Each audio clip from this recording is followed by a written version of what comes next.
Hi, welcome to Best Friends. Thanks for joining us today. We have quite a few kitties to show you. Not very many kittens. Quite a few cats. That hasn't gone down much. We had high hopes because I think at the end of one day last week, we had 17 cats in our stray area, and we were all going, yay! It wasn't a trend. However, the next morning, every cage was full. So, come adopt. Everybody down here needs a little relief. But the first that we're going to show you isn't really a cat. It is, in fact, a guinea pig. Isn't that wonderful?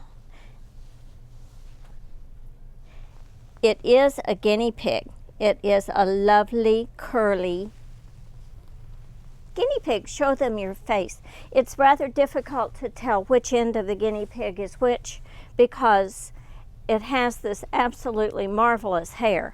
I feel like probably if I put this little guy on my head, I could go out in public and nobody would know that I wasn't wearing a very stylish coiffure.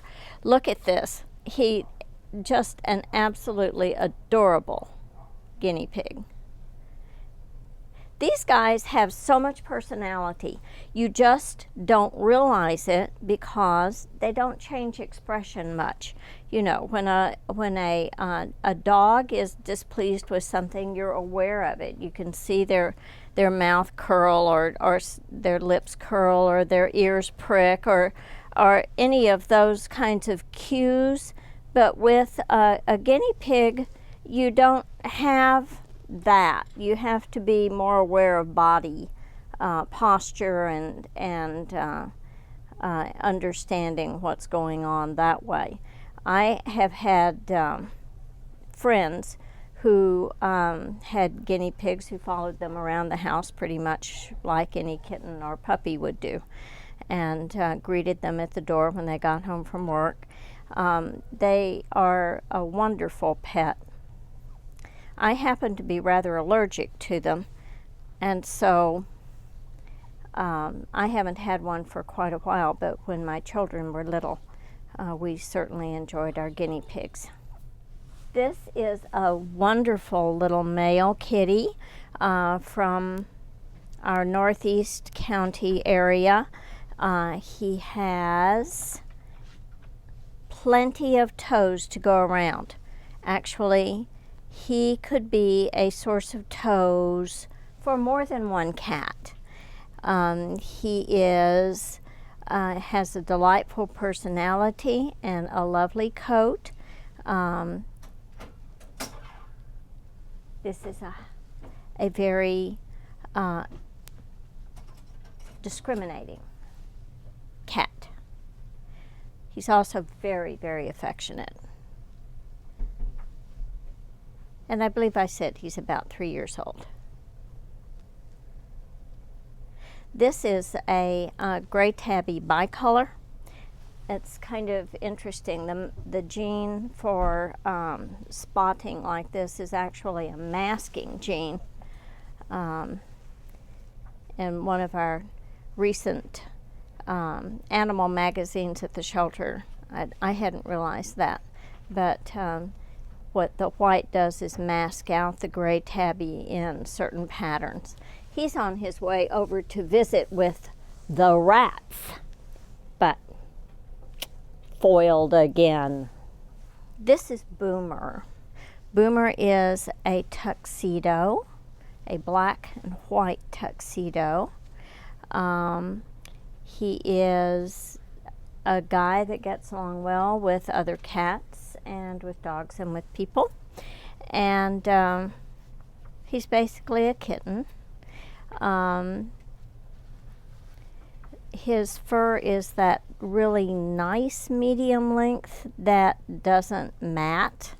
It's very slick, and while he might enjoy brushing and would certainly look better with a little bit of brushing, it's not as imperative as it is if we had that kind of ruffled coat that you see often in medium hairs.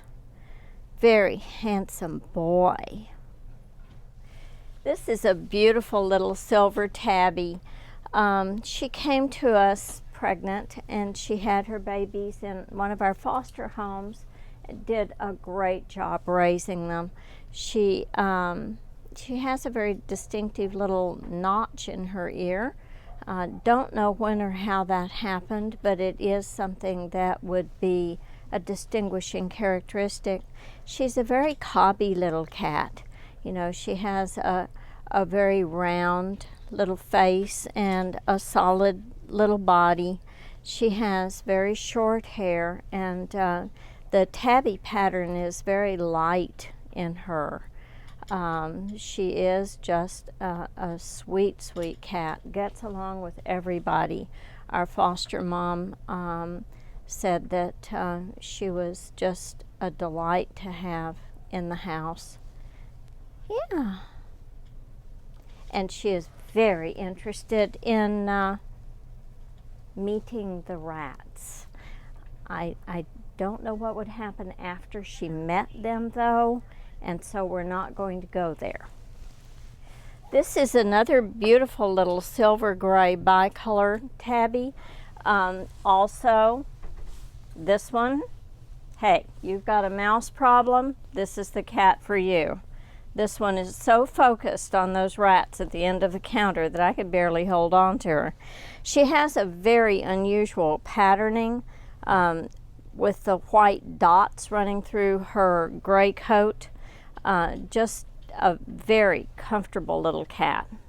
She's probably not going to be really great with little kids, but she definitely is a kitty that would do really well with teenagers.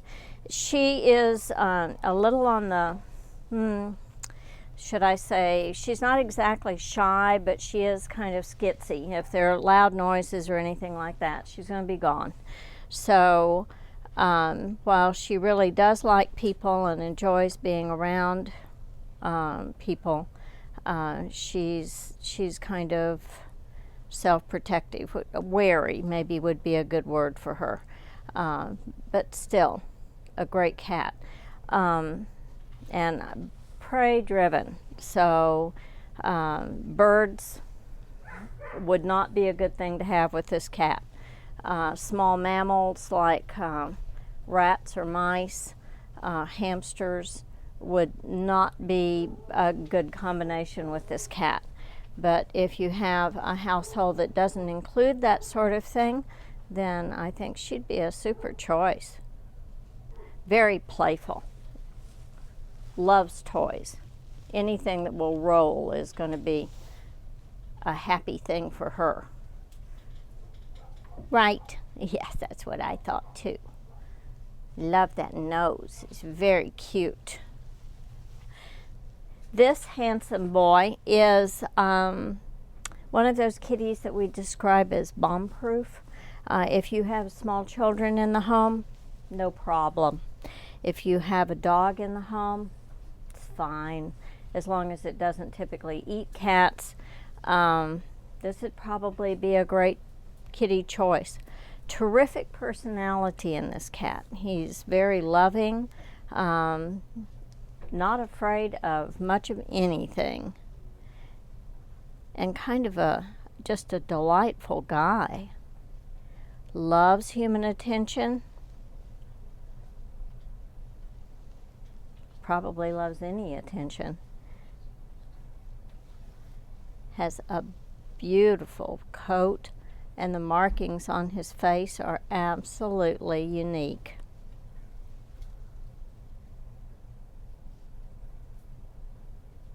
Like a tiger.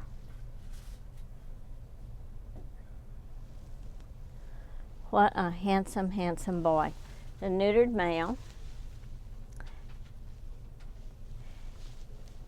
And I would recommend this guy for any kind of family.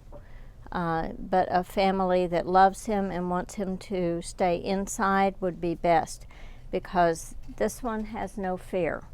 And the guys that are like that are the ones that end up being eaten by the voracious pit bull or German shepherd or whatever is out there that would kill cats, because they won't run from them. They'll walk right up to them. And that's a huge liability for the cat. In some cases, fear is a good thing. Keeps us alive, yes. What a sweetie. This is the kind of brown tabby that you see dressed up in baby clothes, being pushed in a doll stroller. Very tolerant guy. Remember, we were talking about wary cats? This is another one of those. A great toy cat, loves toys. Right now she's kind of distracted. In her foster home where she raised her babies, she was very, very well loved. She has a wonderful personality, and she is willing to be friends with a dog or with other cats or with children. Possibly not as likely to get along with other cats as she is a dog. Now, they had a 40-pound dog in that household, and they did very well with her. Often tortoiseshells are famous for having kind of witchy personalities. This is not the case with this one. She's a sweet, sweet cat. But they also have the reputation for not getting along well with other cats, and that could be the case here, although she certainly hasn't really reacted to other cats in the shelter. So she's purring, just a very contented purr under my hand right now. I like her. She's the kind of cat that doesn't wear her worth on the outside. It's all heart. This is a beautiful little guy. He's got a great brown tabby bicolor coat, and look at the markings on his face. It's so often you see the kitties that are the bicolors with those really unique spotting patterns on their face. What a handsome guy.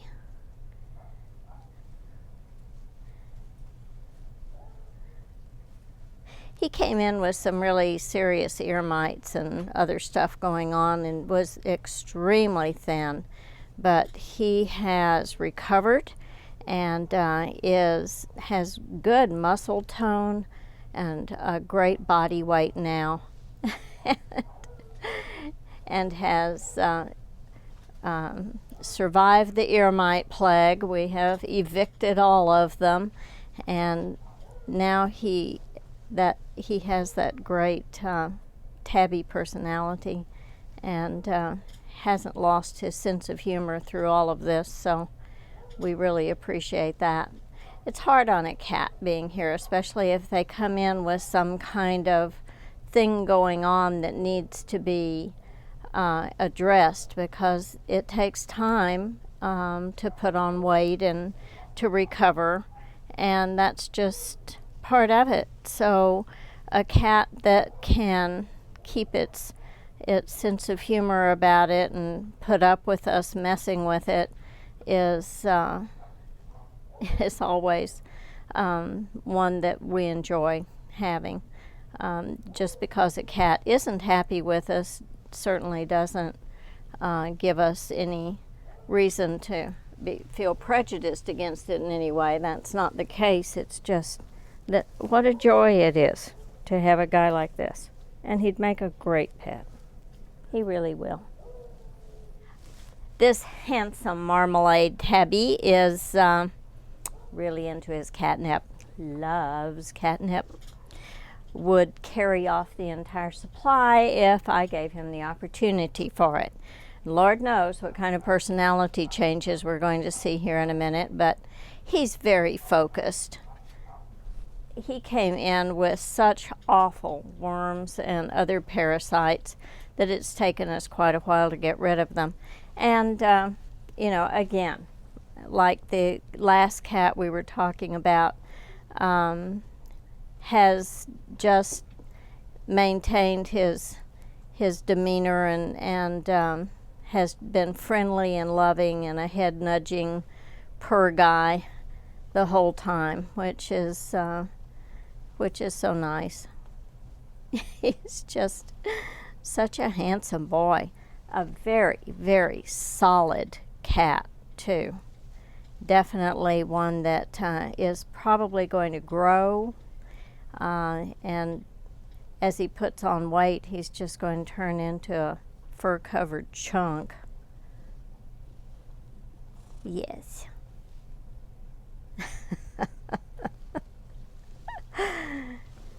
You could make anybody laugh.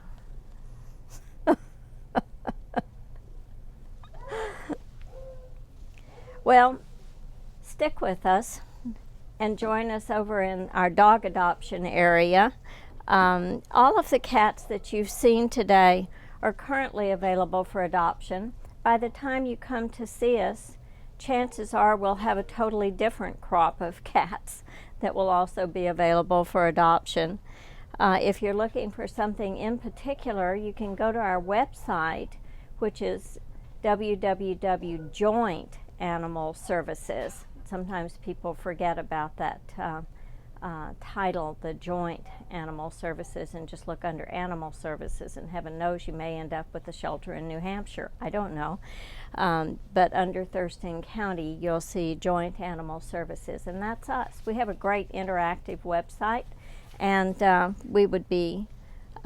we post our animals, our adoptable animals, on the website, and you can also stream a copy of the program that you're watching today. So hang in there, stick with us, and we'll see you again in our dog get acquainted area. Hi, thanks so much for sticking with us and joining us in our dog area. Our first guest that we're talking to is Dallas. I don't know that Dallas is really from Texas, but as you can see, he is a beagle, and he is a rather typical beagle, except for the fact that he is not as spirited as most of them are, and this guy actually has the ability to focus for longer than a nanosecond.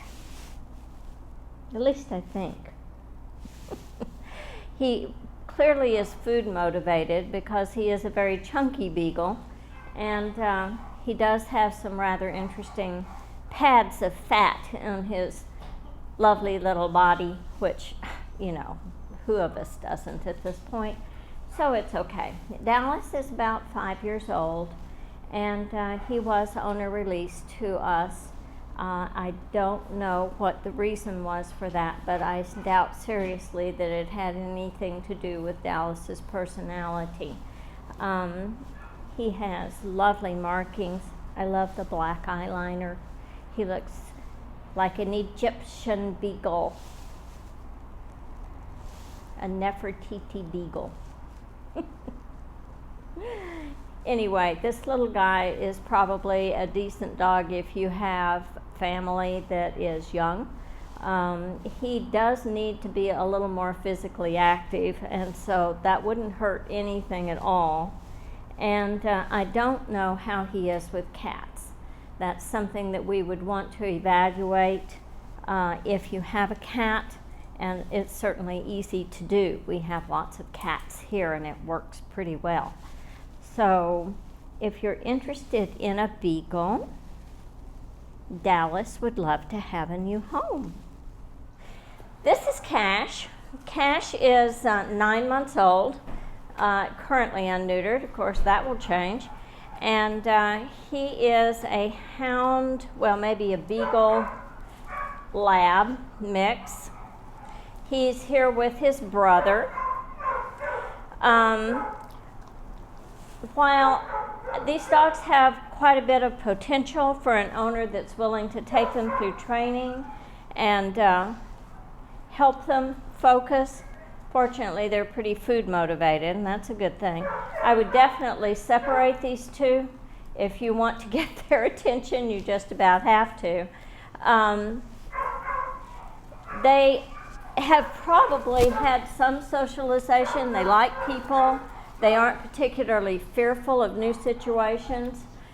This guy is not a good candidate to trust around cats. He was pretty much enthralled with just the odor of them on my clothing from filming the segment earlier with the cats. So training, fence. He is, after all, a puppy. Does have a very happy affinity for people, loves attention, loves affection, has just a lot of potential here. If you love to jog, this is a great dog for you. But he's going to have to learn leash manners before you even get that far. Remember I told you that Cash has a brother? This is Tango, and Tango is kind of a replica of Cash. Is what he is. Not much difference. Hound drive here, very nose driven, lots of energy. Oh, there it is. There it is. You dropped it. Oh no.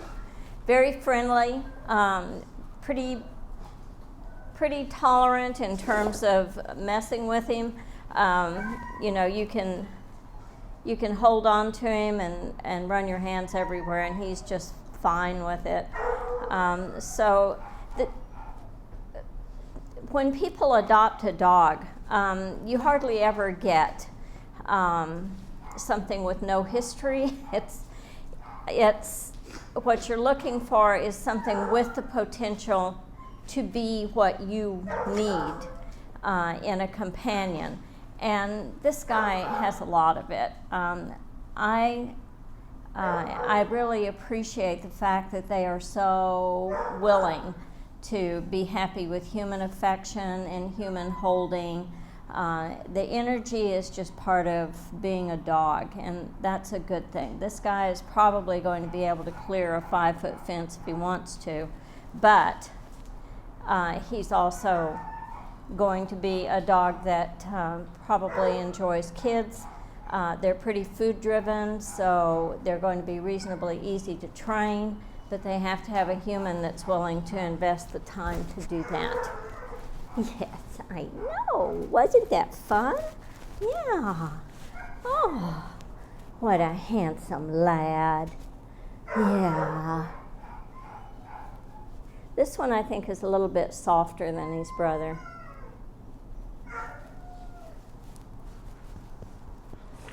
This is Bricks. Bricks is Chihuahua, but he's got something else going in there too. I'm not quite sure what. No cats, no chickens, secure confinement. This little dog has more to him than meets the eye, okay? And not all of it's great, but he's a good pet. And as long as the family is aware of his rather interesting abilities, then he's a great pet.